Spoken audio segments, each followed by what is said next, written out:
মেরাজ অর্থ হলো উদ্ভগমন।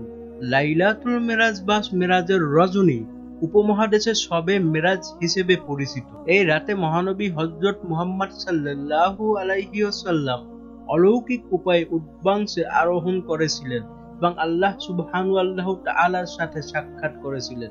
মহানবী হযরত মুহাম্মদ সাল্লাল্লাহু আলাইহি ওয়াসাল্লাম কর্তৃক সশরীরে সজ্ঞানে জাগ্রত অবস্থায় জিবরাইল আলাইহি ওয়াসাল্লাম ও মিকাইল আলাইহি ওয়াসাল্লামের সঙ্গে বিশেষ বাহন বুরাকের মাধ্যমে মেরাজের রাতে সফর করেন। তিনি মসজিদুল হারাম থেকে মসজিদুল আকসা হয়ে প্রথম আসমান গমন করেন। এরপর ধারাবাহিকভাবে সপ্তম আসমান এবং সিদরাতুল মুনতাহা পর্যন্ত এবং সেখান থেকে একাকী রফরফ বাহনে আরশে আজিম পর্যন্ত গমন করেন। সুবহানাল্লাহ। মহান রাব্বুল আলামিনের সঙ্গে সাক্ষাৎ লাভ করেন, পাশাপাশি জান্নাত জাহান্নাম পরিদর্শন করে পৃথিবীতে ফিরে আসেন। ইসলামে মেরাজের বিশেষ গুরুত্ব আছে, কেননা এই মেরাজের মাধ্যমেই ইসলাম ধর্মের পঞ্চস্তম্ভের দ্বিতীয় স্তম্ভ অর্থাৎ নামাজ মুসলমানদের জন্য ফরজ করা হয়েছিল এবং দৈনিক 5 ওয়াক্ত নামাজের বিধান নির্দিষ্ট করা হয়। হিজরতের পূর্বের কথা। এক রাতে আল্লাহর রাসূল সাল্লাল্লাহু আলাইহি ওয়াসাল্লাম শুয়েছিলেন। তন্দ্রাচ্ছন্ন, চোখ দুটো মুড়ে এসেছে, তবে হৃদয়ে মানুষ ছিল জাগ্রত। এরই মাঝে আগমন করলেন হযরত জিবরাইল আলাইহি ওয়াসাল্লাম। তিনি নবীজিকে উঠিয়ে নিয়ে গেলেন জমজমের নিকট। একটি স্বর্ণের পেয়ালা আনা হলো, তা ছিল ঈমান ও হিকমতে পূর্ণ। তাতে জমজমের পানি। জিবরাইল আলাইহি ওয়াসাল্লাম নবীজির বক্ষ মোবারক বিদীর্ণ করলেন এবং বের করে আনলেন নবীজের হৃদয়। জমজমের পানি দিয়ে তা ধুয়ে আবার প্রতিস্থাপন করে দিলেন জায়গা মতো। ঈমান ও হিকমতে পূর্ণ করে দেওয়া হলো নবীজির কলব। এরপর আনা হলো নবীজিকে বহন করার জন্য সওয়ারি। প্রাণীটি গাধার চেয়ে বড়, ঘোড়া থেকে ছোট, নাম বুরাক, রং সাদা। এটা এতটাই ক্ষিপ্রগতির যার এক একটি কদম পরে দৃষ্টির শেষ সীমায় গিয়ে।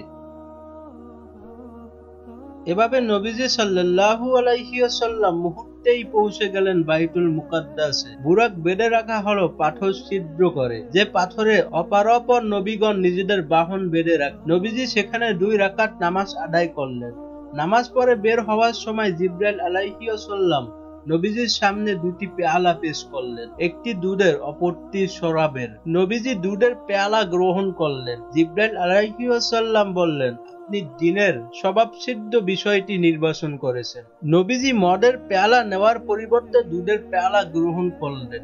জিবরাইল আলাইহি ওয়াসাল্লাম বললেন, আপনি যদি মদের পেয়ালা নিতেন তাহলে আপনার উম্মাত বিভ্রান্ত হয়ে পড়ত। এরপর শুরু হলো উর্ধ্ব জগতের সফর। জিবরাইল নবীজিকে নিয়ে চললেন। প্রথম আসমানে গিয়ে দস্তক দিলেন। জিজ্ঞাসা করা হলো কে? বললেন জিবরাইল। জিজ্ঞাসা করা হলো আপনার সাথে কে? বললেন মুহাম্মদ। জিজ্ঞাসা করা হলো তার কাছে কি আপনাকে পাঠানো হয়েছে? বললেন হ্যাঁ। এরপর নবীজিকে সম্ভাষণ জানানো হলো। মারহাবা, উত্তম আগমনকারীর আগমন ঘটেছে। খুলে দেওয়া হলো নবীজির জন্য আসমানের দরওয়াজা। নবীজি প্রথম আসমানে গেলেন, সেখানে ছিলেন হযরত আদম আলাইহি ওয়াসাল্লাম। জিবরাইল পরিচয় করিয়ে দিলেন, নবীজি আদমকে সালাম বললেন। বাবা আদম জবাব দিলেন, নবীজিকে সাদর অভিবাদন জানালেন। মারহাবা, নেককার পুত্র ও নেককার নবী হযরত আদম আলাইহি ওয়াসাল্লাম নবীজির জন্য দোয়া করলেন। এরপর নবীজি উঠে থাকলেন দ্বিতীয় আসমানের দিকে। সেখানেও দরওয়াজা খুলতে প্রথম আসমানের মতো জিজ্ঞাসাবাদ করা হলো। এরপর নবীজিকে ইস্তেকবাল করা হলো। নবীজি সেখানে দেখতে পেলেন 2টি খালাত, ভাই হযরত ঈসা আলাইহি ওয়াসাল্লাম ও হযরত ইয়াহইয়া আলাইহি ওয়াসাল্লামকে। তাদের সাথে নবীজির সালাম বিনিময় হলো। তারা নবীজিকে স্বাগত জানালেন। মারহাবা, আমাদের পুণ্যবান ভাই এবং সজ্জন নবী। তারা নবীজির জন্য দোয়া করলেন। এরপর নবীজিকে তৃতীয় আসমানের দিকে নিয়ে যাওয়া হলো। সেখানে 2 আসমানের মতো জিজ্ঞাসাবাদ করা হলো এবং নবীজিকে স্বাগত জানানো হলো। সেখানে গিয়ে দেখলেন হযরত ইউসুফ আলাইহি ওয়াসাল্লাম। হযরত ইউসুফের সাথে নবীজির সালাম ও কুশল বিনিময় হলো। নবীজি সাল্লাল্লাহু আলাইহি ওয়াসাল্লাম বলেন, হযরত ইউসুফকে যেন দুনিয়ার অর্ধেক সৌন্দর্য দিলে দেওয়া হয়েছে। এরপর চললেন চতুর্থ আসমানের দিকে। সেখানেও পূর্বের মতো জিজ্ঞাসাবাদ করা হলো, স্বাগত সম্মান জানানো হলো। সেখানে হযরত ইদ্রিস আলাইহিস সালামের সাথে সাক্ষাৎ হলো, সালাম ও কুশল বিনিময় হলো। হযরত ইদ্রিস আলাইহিস সালাম নবীজির জন্য দোয়া করলেন। এরপর চললেন পঞ্চম আসমানের দিকে। সেখানে হযরত হারুন আলাইহিস সালামের সাথে সাক্ষাৎ হলো।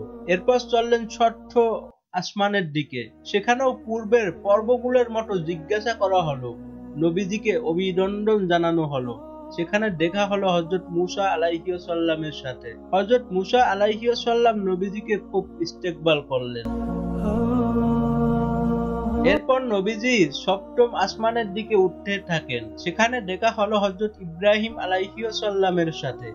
জিবরাইল আলাইহিস সালাম পরিচয় করিয়ে দিলেন, ইনি আপনার পিতা, সালাম করুন। নবীজি সাল্লাল্লাহু আলাইহি ওয়াসাল্লাম হযরত ইব্রাহিম আলাইহিস সালামের সাথে সালাম বিনিময় করলেন। নবীজি বললেন, হযরত ইব্রাহিম আলাইহিস সালাম তখন বাইতুল মামুরে হেলান দিয়েছিলেন। বাইতুল মামুর যেখানে প্রতিদিন ৭০,০০০ ফেরেশতা আসে, এরপর এই ৭০,০০০ ফেরেশতা আর ফিরে আসে না। অর্থাৎ একবার বাইতুল মামুরে যে ৭০,০০০ ফেরেশতা প্রবেশ করে, সেই ফেরেশতার কোনোদিনই ওইখানে প্রবেশ করতে পারে না। এভাবে প্রতিদিন ৭০,০০০ করে ফেরেশতাদের নতুন নতুন কাফেলা আসতে থাকে। এরপর নবীজিকে নিয়ে যাওয়া হলো সিদরাতুল মুনতাহার দিকে।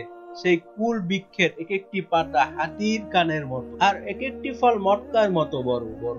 যখন ওটাকে আল্লাহর বিধান আচ্ছন্ন করে নিল, তা পরিবর্তিত হয়ে গেল। সৃষ্টির কারো সাধ্য নেই তার সৌন্দর্যের বিবরণ দেবার। জিবরাইল বললেন, এটা সিদরাতুল মুনতাহা। এখানে ৪টি নহর, ২টি অদৃশ্য আর ২টি দৃশ্য।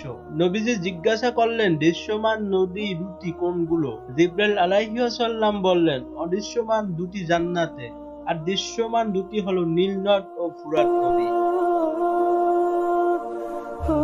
এরপর আল্লাহ তাআলা নবীজির প্রতি যে ওহী পাঠালেন, দিন রাতে উম্মতের জন্য ৫০ ওয়াক্ত নামাজ ফরজ করে দিলেন। নবীজি আল্লাহর পক্ষ থেকে সালাতের এই হাদিয়া নিয়ে ফেরত আসছিলেন। এর মধ্যে দেখা হয় হযরত মুসা আলাইহিস সালামের সাথে। হযরত মুসা আলাইহিস সালাম জিজ্ঞাসা করলেন, আল্লাহ আপনার উম্মতের জন্য কি দিয়েছেন? নবীজি সাল্লাল্লাহু আলাইহি ওয়াসাল্লাম বললেন, ৫০ ওয়াক্ত নামাজ। হযরত মুসা আলাইহিস সালাম বললেন, আপনার উম্মত রাত দিনে ৫০ ওয়াক্ত নামাজ পড়তে পারবে না। আপনার আগে আমি উম্মত চালিয়ে এসেছি, আপনি আল্লাহর কাছে গিয়ে কমিয়ে আনেন।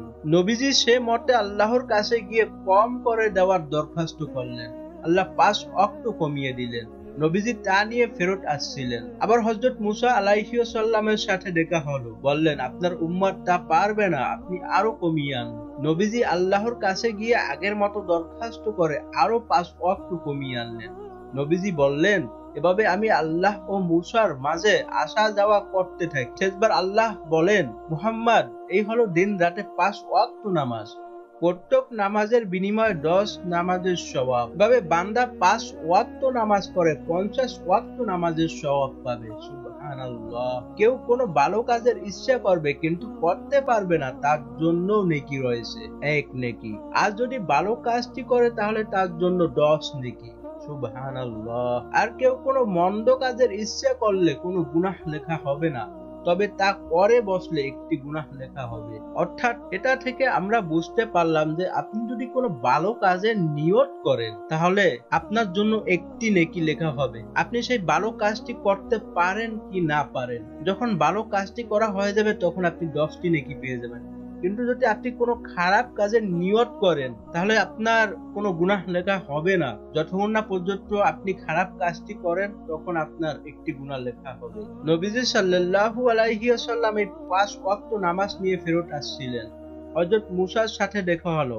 মুসা আলাইহি ওয়াসাল্লাম এবার শুনে বললেন, আপনি যান, আরো কমিয়ে আনুন, আপনার উম্মত পারবে না। বনি ইসরাইলের বিষয়ে আমার অভিজ্ঞতা আছে। নবীজি বললেন, আমার আর কিছু বলতে লজ্জা হচ্ছে। নবীজিকে যখন বুরাকে তোলা হচ্ছিল, তখন বুরাক ঔদ্ধত্য দেখালো। তখন জিবরাইল আলাইহিস সালাম বললেন, মুহাম্মাদের ক্ষেত্রে এরকম করছিস, তোর উপর তো এর চেয়ে শ্রেষ্ঠ কেউ কোনোদিন চড়েনি। এ শুনে বুরাক গর্মাক্ত হয়ে গেল। আল্লাহ তাআলা নবীজির জন্য যে বিশেষ উপহার হাউজে কাউসার রেখেছেন, প্রথম আসমানে নবীজিকে তা দেখানো হয়। নবীজি সেই কাউসারের বিবরণও দিয়েছেন। নবীজি সাল্লাল্লাহু আলাইহি ওয়াসাল্লাম যখন প্রথম আসমানে যান, দেখেন এক ব্যক্তি তার ডান পাশে কিছু রূহ আর বাম পাশে কিছু রূহের কাফেলা। তিনি ডান দিকে তাকালেন হাসেন আর বাম দিকে তাকালে কাঁদেন। তিনি নবীজিকে সম্ভাষণ জানালেন। নবীজি জিজ্ঞাসা করলেন, জিব্রাইল ইনি কে? জিব্রাইল বললেন, ইনি আদম আলাইহিস সালাম আর তার দুই পাশে তার সন্তানদের রূহ। ডান দিকের রূহগুলো জান্নাতি আর বাম দিকের রূহগুলো জাহান্নামী। এজন্য তিনি ডান দিকে তাকিয়ে হাসেন আর বাম দিকে তাকিয়ে কাঁদেন। এ সফরে নবীজিকে জান্নাত জাহান্নামের বর্ণনা করানো হয়। নবীজি বললেন, জান্নাতের পোশাকগুলো মুক্তার তৈরি আর তার মাটি হলো মিস্কের। নবীজি এ সফরে একদল লোককে দেখলেন, তাদের নখগুলো তামার। নিজেদের নখ দিয়ে তারা নিজের গাল ও বুকে আসর কাটছে। জিজ্ঞাসা করলেন, জিব্রাইল এরা কারা? জিব্রাইল আলাইহিস সালাম বললেন, এরা ওই সমস্ত লোক যারা মানুষের গোশত খেত এবং তাদের সবরমে আঘাত হানত, অর্থাৎ জীবিত করত এবং মানুষকে লাঞ্ছিত করত। নবীজি এ সফরে মুসা আলাইহিস সালাম ও হযরত ঈসা আলাইহিস সালামের শারীরিক গঠনের বিবরণ দেন। নবীজি বলেন, আমি ইব্রাহিমের আকৃতির সাথে সামঞ্জস্যপূর্ণ। হযরত ইব্রাহিম আলাইহিস সালামের সাথে মুলাকাত হলে তিনি নবীজিকে বলেন, আপনি আপনার উম্মতের কাছে আমার সালাম পৌঁছাবেন আর তাদেরকে বলবেন, জান্নাতের মাটি পবিত্র ও সুকুরানযুক্ত, এর পানি সুমিষ্ট এবং এর ভূমি উর্বর ও সমতল, আর এর বৃক্ষ হচ্ছে সুবহানাল্লাহি ওয়ালহামদুলিল্লাহি ওয়া লা ইলাহা ইল্লাল্লাহু আল্লাহু আকবার। মিরাজের সফরে নবীজিকে উপহার।